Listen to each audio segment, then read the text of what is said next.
नमस्कार साथियों, एनआईवीएस के कम्युनिटी हेल्थ ट्रेनिंग प्रोग्राम में आप सभी का बहुत बहुत स्वागत है। और आप जानते हैं कि ये प्रोग्राम बहुत महत्वपूर्ण है।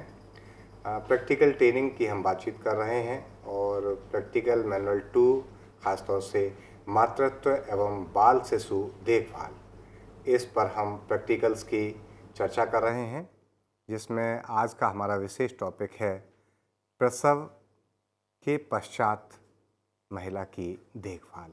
ये बहुत इम्पोर्टेंट टॉपिक है।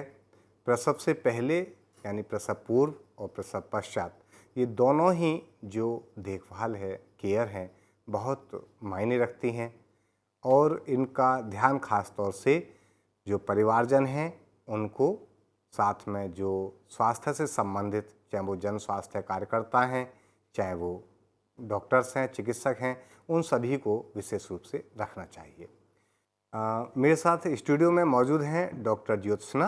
आप असिस्टेंट प्रोफेसर हैं आयुर्वेदिक मेडिकल कॉलेज से। मैं उनका स्टूडियो में बहुत बहुत स्वागत करता हूं। नमस्कार मैम। आज डॉक्टर ज्योत्सना आपको इस टॉपिक पर विशेष रूप से आपको जानकारी देंगी और प्रैक्टिकली किस तरह से हमें ये सारी चीज़ें हैंडल करनी चाहिए, ये जानकारी आपको प्राप्त होगी। आज हम बात करते हैं प्रसव पश्चात देखभाल के बारे में। प्रसव के पश्चात से लेकर के जो पहले के 6 सप्ताह होते हैं या जो पहले के 45 दिन हैं, उस दौरान जो है सूतिका की देखभाल बहुत ज़्यादा महत्व रखती है। इस पीरियड को ही हम प्रसव पश्चात अवधि कहते हैं और इसमें से भी जो प्रथम 48 घंटे हैं और उसके पश्चात का जो पहला सप्ताह है, उस दौरान सूतिका की, प्रसूता की जो देखभाल है वो बहुत ज़्यादा इम्पॉर्टेंट है। तो उसके बारे में बात करते हैं कि प्रसव के पश्चात इस दौरान हमें सूतिका और शिशु दोनों के जो है स्वास्थ्य का परीक्षण, इसके अलावा उत्पन्न होने वाले जोखिम और जटिलताओं का परीक्षा करके उनकी उचित चिकित्सा व्यवस्था करना, इसके अलावा माता और शिशु के खान पान की व्यवस्था करना और उनको परिवार नियोजन संबंधी निर्देश देना, स्तनपान का महत्व बताना। तो ये सब जो देखभाल का कार्यक्रम है वो प्रसव के पश्चात देखभाल में आता है और ये बहुत महत्व रखता है शिशु और माता दोनों के स्वास्थ्य के लिए। अब आता है कि प्रसव पश्चात देखभाल का क्या महत्व है, ये क्यों इम्पॉर्टेंट है। ये देखा गया है कि विश्व में जो औसतन माता की मृत्यु दर है, उसमें से भी जो 2/3 जो मृत्यु होती है वो प्रसव के पश्चात होती है और प्रसव के पश्चात अत्यधिक रक्तस्राव की वजह से या संक्रमण के कारण, क्योंकि उस दौरान जो है वो माता की संपूर्ण देखभाल नहीं की जाती है, जिसके कारण ये होता है। इसलिए प्रसव के पश्चात माता की देखभाल जो है वो बहुत ज़्यादा महत्व रखती है महिला के सामान्य स्वास्थ्य को बनाए रखने के लिए। इसके अलावा संक्रमण से बचाव के लिए माता को और शिशु को, माता को अपने और शिशु दोनों के जो है वो कैसे स्वच्छता, व्यक्तिगत स्वच्छता कैसे रखनी है वो सब बताना और संक्रमण से बचाव करना। इसके अलावा स्तनपान के बारे में बताना, स्तनपान को स्थापित करना, क्योंकि स्तनपान जो है वो शिशु के लिए जीवन माना गया है और प्रथम 6 सप्ताह तक स्तनपान करवाना बहुत ज़्यादा इम्पॉर्टेंट है। इससे जो है माता को भी गर्भाशय के प्रत्यावर्तन में सहायता मिलती है, क्योंकि गर्भावस्था के 9 माह के दौरान जितने भी इस शरीर में परिवर्तन होते हैं वो प्रसव के पश्चात 6 सप्ताह के अंदर वो सारे जो हैं वो अपने पूर्व की अवस्था में वापस आ जाते हैं। और इसके साथ ही साथ स्तनपान कराने से शिशु का भी शारीरिक विकास अच्छा होता है और उसको संक्रमण से भी बचाता है। इसके अलावा जो है प्रसव पश्चात देखभाल से हम माता और शिशु के भावनात्मक संबंध जो है वो भी स्थापित करते हैं, जो उसके शारीरिक और मानसिक विकास में सहायता करता है। जो इसकी अवधि मानी गई है कि प्रसव के पश्चात कितने दिनों तक महिला की देखभाल करनी चाहिए, तो वो 6 सप्ताह या 45 दिन तक मानी गई है। अब आती है बात कि सूतिका काल में सबसे ज़्यादा ध्यान रखने योग्य कौन कौन सी बातें हैं। तो उनमें सबसे पहले आता है स्तनों की देखभाल, योनिगत स्राव की परीक्षण, व्यक्तिगत स्वच्छता का निर्देश, आहार विहार की व्यवस्था, योग, व्यायाम और विश्राम की व्यवस्था, यौन संबंधी निर्देश और परिवार नियोजन संबंधी जानकारी। सबसे पहले हम बात करते हैं स्तनों की देखभाल के बारे में। तो सूतिका काल में जो है प्रसूता को उसके स्तनों की देखभाल के बारे में बताना चाहिए कि यदि अतिपूर्णता लग रही है या चुच्चुक में शोथ लग रहा है या अवरुद्ध नलिका या दरकदार चुच्चुक हैं, तो उस स्थिति में वो तुरंत जो है वो चिकित्सक से परामर्श ले। यदि अतिपूर्णता या अवरुद्ध नलिका की स्थिति है तो उसमें स्त्री को बार बार जो है वो स्तनों का दोहन करने के लिए जो है उसको बताएं कि बार बार जो है वो या तो हाथ के द्वारा या फिर जो है ब्रेस्ट पंप की सहायता से जो भी दूध एकत्रित हो रहा है स्तनों में उसको बाहर निकाल दे। इसके अलावा यदि दरकदार चुच्चुक हैं, क्रैक हो गए हैं निप्पल में, तो उसकी रोकथाम के लिए उसे बताना चाहिए कि हर 2 घंटे में जो है उसको बच्चे को दूध जो है वो पिलाना चाहिए और उसकी करेक्ट अटैचमेंट जो है वो होनी चाहिए। जो बच्चे का सिर है, पीठ है, वो एक ही लाइन में रहना चाहिए और उसका जो माउथ है वो उसके पूरे जो निप्पल के चारों ओर का काला भाग होता है जिसे हम एरियोला कहते हैं वो उसको पूरा कवर करना चाहिए, जिससे कि दरकदार चुच्चुक होने की संभावना कम होती है। इसके अलावा यदि जो है वो निप्पल रिट्रैक्टेड है, अंदर की ओर धंसा हुआ है, तो उस स्थिति में जो है महिला को सिरिंज के द्वारा या फिर मालिश के द्वारा निप्पल का उभार लाने की कोशिश करनी चाहिए ताकि जो है वो शिशु उसको अच्छे से ग्रहण कर सके। इसके अलावा जो है स्तनों की स्वच्छता के बारे में बताना बहुत ज़्यादा इंपॉर्टेंट है, क्योंकि स्तनों का संक्रमण होने की भी इसमें बहुत ज़्यादा खतरा रहता है।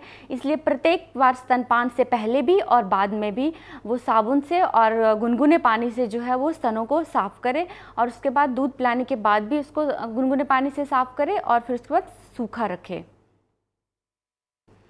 फिर इसके बाद आती है योनिगत स्राव का परीक्षण। प्रसव के पश्चात 10 से 15 दिन तक जो है वो योनि से स्राव होता रहता है, जिसे हम लोकिया कहते हैं। तो इस लोकिया का परीक्षण जो है वो पहले सप्ताह में करना बहुत ज़्यादा महत्व रखता है, क्योंकि यदि योनिगत स्राव में कोई असामान्य स्थिति पैदा होती है, जैसे कि यदि स्राव बहुत कम हो रहा है या जो लोकिया का स्राव है वो बहुत ज़्यादा मात्रा में हो रहा है, बदबूदार है, तो उस स्थिति में चिकित्सक से परामर्श लेना बहुत ज़रूरी है। सामान्यतः जो फर्स्ट 4 डेज़ होते हैं, जो शुरू के 4 दिन रहते हैं, उस दौरान यह लोकिया जो है वो गहरे लाल रंग का होता है। उसके बाद ये हल्का सा गुलाबी रंग का हो जाता है और बाद के 10 दिन में यह सफ़ेद रंग का रहता है। यदि इसके कलर में जो है वो चेंजेस नहीं आ रही हैं या स्राव बहुत अधिक मात्रा में हो रहा है, रक्तस्राव बहुत ज़्यादा मात्रा में हो रहा है, उसको बार बार पैड चेंज करना पड़ रहा है और उसके कारण उसको बहुत ज़्यादा कमज़ोरी महसूस हो रही है, तो इसमें ये स्थिति हो सकती है कि हो सकता है कि प्रसव के दौरान जो है वो अपरा के कुछ अंश गर्भाशय में रह गए हों, जिसमें संक्रमण फैल रहा हो और जिसके कारण अति रक्तस्राव के कारण माता की मृत्यु भी हो सकती है। तो ऐसी स्थिति में उसको चिकित्सक से परामर्श लेना बहुत ज़रूरी है। इसके अलावा प्रसव के पश्चात ही जो पेरिनियम का पार्ट है और जो उसके नितंब हैं उनको साबुन और गर्म पानी से जो है सफाई कर देनी चाहिए और सुखा करके फिर स्टेराइल पैड यूज़ करना चाहिए।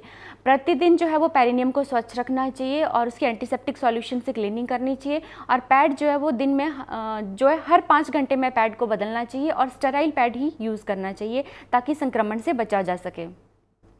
अब बात आती है व्यक्तिगत स्वच्छता के बारे में। तो उसमें प्रतिदिन स्नान करना चाहिए। इसके अलावा स्वच्छ अंतः वस्त्र पहनने चाहिए और कई बार प्रसवावस्था के पश्चात जो है स्त्री अत्यधिक जो है पीड़ा के कारण मूत्र त्याग करने में हिचकिचाहट करती है। तो ऐसी स्थिति में जो है मूत्रवाह संस्थान में संक्रमण होने का खतरा रहता है। तो इसलिए स्त्री को बार बार प्रोत्साहित करें कि वो मूत्र त्याग करने के लिए जाए और मूत्र का जो है वो अवरोध ना करें। इसके अलावा प्रतिदिन जो एपिजॉटमी का वुंड है उसके एंटीसेप्टिक सॉल्यूशन से सफाई करनी चाहिए और जितनी बार भी वो दिन में मूत्र त्याग करती है या मल त्याग करने के लिए जाती है तो उसके पश्चात भी एंटीसेप्टिक सॉल्यूशन से जो एपिजॉटमी का और पेरिनियम का जो एरिया है उसको अच्छे से क्लीन करना चाहिए और उसके बाद उसको सुखा करके जो है वो स्टेराइल पैड यूज़ करना चाहिए। फिर बात आती है प्रसूता के उचित खान पान की व्यवस्था के बारे में। जैसे कि हम जानते हैं कि प्रसूता स्त्री को स्तनपान करवाना होता है, तो स्तनपान काल में जो है उसको ज़्यादा कैलोरीज की जो है ज़्यादा एनर्जी की ज़रूरत होती है। तो इसलिए उसका भोजन जो है वो संतुलित होना चाहिए, पौष्टिक होना चाहिए। उसमें पर्याप्त मात्रा में कार्बोहाइड्रेट्स, वसा, प्रोटीन और विटामिन्स, मिनरल्स जो है वो उपस्थित रहने चाहिए। भोजन लघु और सुपाच्य होना चाहिए। भोजन में हरी पत्तेदार सब्जियों और फलों का जो है वो ज़्यादा से ज़्यादा प्रयोग करें और पर्याप्त मात्रा में जो है वो तरल पदार्थों का सेवन करना चाहिए और दूध की मात्रा जो है वो ज़्यादा लेनी चाहिए। उसमें एक दिन में कम से कम 1 से 1.5 लीटर जो है उसको दूध लेना चाहिए। इसके अलावा एक्स्ट्रा कैलोरीज, उसको सामान्य से अधिक मात्रा में आहार करना चाहिए और एक्स्ट्रा टाइमिंग्स जो है, जो उसकी मील की टाइमिंग है वो बढ़ा लेनी चाहिए। और इसके अलावा जो एक्स्ट्रा कैलोरी, जैसे कि सामान्य जो महिला है उसको 2200 किलो कैलोरी प्रतिदिन अपने लिए चाहिए होती है, लेकिन जो स्तनपान कराने वाली प्रसूता महिला है उसको 2600 किलो कैलोरी जो है वो प्रतिदिन चाहिए। तो उसके लिए है कि जो भोजन की समय सारणी निश्चित की गई है वो उसमें टाइमिंग जो है वो 3 से बढ़ा करके 6-7 बार जो है उसको दिन में भोजन करना चाहिए। उसमें सुबह जो है 6:30 से 7 बजे के बीच में वो मॉर्निंग में कुछ हल्के से स्नैक्स ले सकती है। फिर जो उसके बाद जो है नाश्ता 8 से 9 के बीच में, फिर उसके बाद मिड मॉर्निंग में जो है 11 बजे कुछ स्नैक्स ले सकती है। लंच 1 से 2 के बीच में लंच कर सकती है। शाम को 4 बजे से 5 बजे के बीच में कुछ इवनिंग में स्नैक्स ले सकती है। और रात को 8 से 9 बजे के बीच में डिनर, और डिनर के बाद जो है फिर 10 बजे रात में फिर दूध वगैरह ले सकती है। अब एक दिन की नमूना भोजन सूची के बारे में बात करें तो जैसे कि सुबह वो 6 बजे भीगे हुए बादाम दूध के साथ ले सकती है, या फिर सौंफ का पानी ले सकती है। वो एनर्जी ड्रिंक की तरह भी काम करेगा और साथ में साथ उससे दूध की मात्रा भी बढ़ेगी। ब्रेकफास्ट में वो इडली सब्जी के साथ या अंडा, साबूदाने की खिचड़ी, सब्जी पराठा, दही और 1 गिलास दूध ले सकती है। फिर मिड मॉर्निंग में 11 बजे वो कोई फल, जो भी सीजनल फ्रूट होगा उस टाइम पे वो ले सकती है, या 1 कटोरी अंकुरित चना या गाजर का जूस, चुकंदर का जूस ले सकती है। इसी तरह से लंच में 2-3 रोटी, 1 कटोरी चावल, 1 कटोरी सब्जी, 2 कटोरी दाल, या अगर नॉनवेज लेती है तो चिकन ले सकती है, या फिर दही या रायता जो उसको पसंद हो वो ले सकती है। इसी तरह से इवनिंग में भी वो मेवे वाला दूध ले सकती है, या कोई सीजनल जो उसको फ्रूट पसंद है वो ले सकती है। डिनर में भी इसी तरह से 2-3 रोटी, 1 कटोरी चावल, कोई भी हरी पत्तेदार सब्जी या पनीर की सब्जी, दाल, चिकन और ये सब चीज़ें जो है वो ले सकती है। और डिनर के पश्चात रात को सोते समय फिर वो दूध का गिलास जो है वो ले सकती है। दूध की मात्रा ज़्यादा लेनी है और कम से कम 1 से 1.5 लीटर दूध जो है वो दिन में लेना है। फिर इसके बाद बात आती है योग और व्यायाम की। सूतिका होने के पश्चात प्रसूता को जो है जितनी जल्दी वो अपने शरीर में स्वास्थ्य और स्फूर्ति अनुभव करती है तो उसे अपना जो शारीरिक जो दैनिक कार्य हैं वो शुरू कर देने चाहिए। और इसके अलावा जो योग और व्यायाम की बात आती है तो 6 सप्ताह के बाद जो है वो योग और व्यायाम जो है वो शुरू कर देना चाहिए। उसमें भी जो आसन रहते हैं उनमें से भी कौन कौन से आसन कर सकती हैं, इस ऐसे आसन जो उसके पेल्विक फ्लोर की पेशियों को, जो उसके उदर की पेशियों को और जो उसके पीठ की पेशियों को जो है वो मजबूत बनाते हों, ऐसे आसन कर सकती है। उसमें शवासन है, उत्तान पादासन है, पवन मुक्तासन है, अर्ध हलासन है। इसके अलावा पीठ के लिए भुजंग आसन है, धनुरासन है। तो ये सब आसन जो है वो कर सकती है। इसमें धीरे धीरे टाइमिंग बढ़ाते हुए, जैसे शुरू में वो 5 बार एक आसन जो है वो 5 बार करेगी, धीरे धीरे टाइमिंग बढ़ाते हुए 10 बार कर सकती है। तो हर 10 से 20 मिनट के लिए वो ये सब आसन जो है वो कर सकती है। इससे उसका जो शरीर का जो मसल्स हैं, जो उनकी टोनिंग है वो भी उसको दोबारा से रिगेन हो जाएगी। और इसके अलावा जो उसके ब्लड फ्लो है, जो उसके लोअर एक्सट्रीमिटीज़ हैं, जो उसके पैरों में जो रक्त का संचरण है वो भी उससे अच्छा होगा और लोकिया की ड्रेनेज भी अच्छी होगी। इसके अलावा जो है वो मानसिक जो है उसके स्वास्थ्य के लिए नाड़ी शोधन प्राणायाम, भ्रामरी प्राणायाम या ओम की चैंटिंग भी कर सकती है, क्योंकि सूतिकावस्था में ज़्यादातर जो है हार्मोनल फ्लक्चुएशंस की वजह से बहुत ज़्यादा मानसिक अवसाद की स्थिति रहती है। तो इसलिए प्राणायाम से जो है उसका मानसिक स्तर जो है वो संतुलित रहेगा। फिर आती है बात प्रसव के पश्चात विश्राम की। प्रसव के तुरंत पश्चात जो स्त्री होती है वो जो है वो दर्द के कारण या अत्यधिक रक्तस्राव के कारण जो है वो बहुत ज़्यादा थकी हुई रहती है। तो स्टार्टिंग में उसको कोई गर्म पदार्थ जो है वो पीने के लिए दें और उसको विश्राम करने के लिए कहें, पर्याप्त मात्रा में नींद लेने के लिए कहें। और रात में वैसे 8 घंटे की पर्याप्त मात्रा में नींद ले, दिन में वो 2 घंटे की पर्याप्त नींद ले सकती है। या अगर वो बार बार स्तनपान करवाने के कारण उसकी नींद पूरी नहीं होती है तो जब भी बच्चा सोता है तो उसके साथ माँ भी शयन कर सकती है और अपनी नींद जो है वो पूरी कर सकती है। फिर बात आती है यौन संबंधी निर्देश की। तो जनरली जो है प्रसवावस्था के पश्चात 6 सप्ताह तक यौन संबंध जो है वो नहीं बनाना चाहिए। 6 सप्ताह के पश्चात जब योनिगत जो स्राव है, जो लोकिया का डिस्चार्ज है वो पूरी तरह से बंद हो जाए, उसका जो पेरिनियम है वो कंफर्टेबल हो, जितनी भी जो है वो क्षत हुए हैं प्रसव के दौरान, जो लेस्ट्रेशंस हुई हैं, वो जो वूंड बने हैं, वो सब जो है वो हील हो जाएं, तो उसके पश्चात ही जो है उसको संबंध बनाना चाहिए। इसके अलावा जो है प्रसव के पश्चात जो यौन संबंधों में बहुत सारी दिक्कत आती है, जैसे कि वजाइनल ड्राइनेस वगैरह फील होती है, तो उस स्थिति में हम स्त्री को ये बता सकते हैं कि वो लुब्रिकेंट्स यूज़ कर सकते हैं। इसके पश्चात आती है परिवार नियोजन संबंधी सलाह। प्रसव के पश्चात परिवार नियोजन का बहुत महत्व है। इसके लिए महिला को, उसके साथ साथ उसके परिवार को भी परिवार नियोजन के महत्व के बारे में बताना बहुत ज़रूरी है, क्योंकि जो बर्थ स्पेसिंग है, अर्थात एक प्रसव से दूसरे प्रसव के बीच का जो अंतराल है वो कम से कम 3 साल का होना चाहिए। तो इसके बारे में महिलाओं को बताना बहुत ज़रूरी है, और ये भी बताना कि अगर इस बीच में जल्दी ही अगर वो दूसरा बार गर्भ धारण कर लेती है तो उससे जो है वो पहले वाला शिशु, माता का खुद का स्वास्थ्य और जो गर्भ में पल रहा शिशु है, सबके स्वास्थ्य पर दुष्प्रभाव पड़ता है। तो इसलिए कम से कम 3 साल का जो है वो गैप रहना चाहिए दूसरी प्रेगनेंसी में। और इसके साथ ही जो है हमें उन माता पिता के साथ ये भी डिस्कस करना चाहिए कि अगर उनका परिवार जो है वो कंप्लीट हो चुका है तो उनको कौन से जो है गर्भ निरोधक उपायों का प्रयोग करना चाहिए, और यदि वो जो है वो टेम्परेरी कोई गर्भ निरोधक उपाय प्रयोग करना चाहते हैं तो कौन कौन से उपाय हैं जिनका वो प्रयोग कर सकते हैं। जैसे कि प्रसव के पश्चात यदि स्तनपान नहीं कराने वाली महिलाएं हैं तो उनको 3 सप्ताह के पश्चात ही परिवार नियोजन संबंधी जो उपयोग गर्भनिरोधक उपाय हैं उनका प्रयोग शुरू कर देना चाहिए। जबकि स्तनपान करवाने वाली महिलाओं को 3 मास के पश्चात जो है वो गर्भनिरोधक उपायों का प्रयोग करना चाहिए। उसमें भी ये है कि जो स्तनपान नहीं करवाने वाली महिलाएं वो कंबाइंड जो हमारी गर्भनिरोधक गोलियां आती हैं वो ले सकती हैं। इसके अलावा जो स्तनपान करवाने वाली महिलाएं वो प्रोजेस्टेरोन ओनली पिल, जो मिनी पिल नाम से आती हैं, वो वाली पिल्स जो हैं वो यूज़ कर सकती हैं। इसके अलावा यदि वो चाहें तो वो बैरियर मेथड जैसे कॉन्डोम्स आते हैं वो यूज़ कर सकते हैं। और अगर किसी का परिवार जो है वो कंप्लीट हो चुका है तो वो परमानेंट स्टरलाइजेशन जो है वो, जैसे कि ट्यूबल लाइगेशन या जो है पुरुषों में जो है वेसेक्टोमी है वो करवा सकते हैं। इसके बाद बात आती है प्रसव के पश्चात अनुवर्तन की या फॉलोअप की, कि हमें कितने टाइम पे जो है वो चिकित्सक से परामर्श लेना चाहिए। तो फर्स्ट जो विजिट रहता है हमारा वो प्रसव के 24 घंटे के अंदर ही हो जाना चाहिए। तो इसके लिए जो संस्थानगत प्रसव है उसमें जो है वो फर्स्ट विजिट और सेकंड विजिट जो हमारा 3rd डे पे रहता है, तीसरे दिन रहता है, वो विजिट जो है वो संस्थान में ही हो जाते हैं। इसलिए 48 जो हार्स हैं वो कंप्लीट होने के बाद ही संस्थान से जो है वो डिस्चार्ज जो उनको लेना चाहिए। इसके पश्चात जो 3rd विजिट है वो 7वें दिन आकर के चिकित्सक से संपर्क करना चाहिए और अपना संपूर्ण जो है शारीरिक परीक्षण जो है वो करवाना चाहिए। 4th जो विजिट है वो प्रसव के 6 सप्ताह के पश्चात चिकित्सक से लेना चाहिए। इसके अलावा यदि बीच में कोई भी जोखिम या जटिलता का जो है उसको कोई भी लक्षण लगता है तो उस दौरान वो किसी भी समय जो है वो चिकित्सक के पास जाकर के परामर्श ले सकते हैं। अब बात आती है कि प्रसवोत्तर जो अवधि है उसमें जोखिम के कौन कौन से लक्षण हो सकते हैं कि जिनकी हमें तुरंत पहचान करनी है और चिकित्सक से संपर्क करना है। तो सबसे पहले आता है वो है अत्यधिक रक्तस्राव।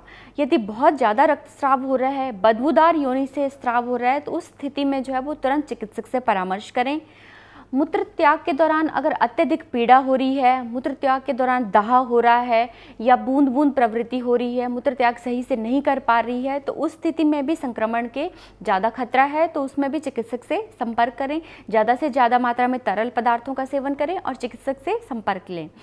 इसके अलावा यदि पेरिनियम जो है वो कंफर्टेबल नहीं है, बहुत ज़्यादा पीड़ा हो रही है, पूरे की प्रवृत्ति, पस डिस्चार्ज आ रहा है, तो उस स्थिति में भी अगर दर्द है तो आप सिड्स बाथ ले सकते हैं कि आप जो है वो गर्म पानी में थोड़ी देर के लिए बैठ सकते हैं। लेकिन यदि उससे भी जो है वो पीड़ा का निराकरण नहीं हो रहा है तो फिर आपको चिकित्सक से संपर्क करना है। इसके अलावा यदि प्रसूता को बुखार आता है, प्रसूतावस्था में यदि 100 से ऊपर का बुखार आ रहा है, शरीर में कंपकंपाहट हो रही है, तो यह संक्रमण की ओर इंगित करता है, जो कि माता के लिए बहुत ही जो है वो खतरे वाली बात हो सकती है। तो उस स्थिति में भी चिकित्सक से संपर्क करें। इसके अलावा यदि सांस लेने में तकलीफ हो रही है, खांसी हो रही है, छाती में दर्द हो रही है, पैरों में जो है वो अडीमा हो रहा है, शोथ हो रहा है, स्वेलिंग हो रही है, जंघा में अत्यधिक पीड़ा हो रही है, जांघ जो है वो नीली पड़ रही है, तो उस स्थिति में भी तुरंत चिकित्सक से परामर्श करें।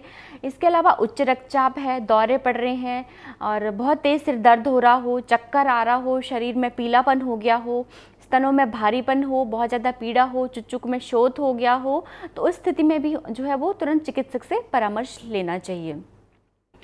अब ये सारा तो था पोस्टनेटल केयर की, जो प्रसव के पश्चात जो है वो देखभाल में हमें किन किन बातों का जो है वो ध्यान रखना चाहिए। अब इसमें आती है बात कि आप लोगों की क्या भूमिका है, जो स्वास्थ्य कार्यकर्ता हैं उन लोगों की इस देखभाल में क्या भूमिका है।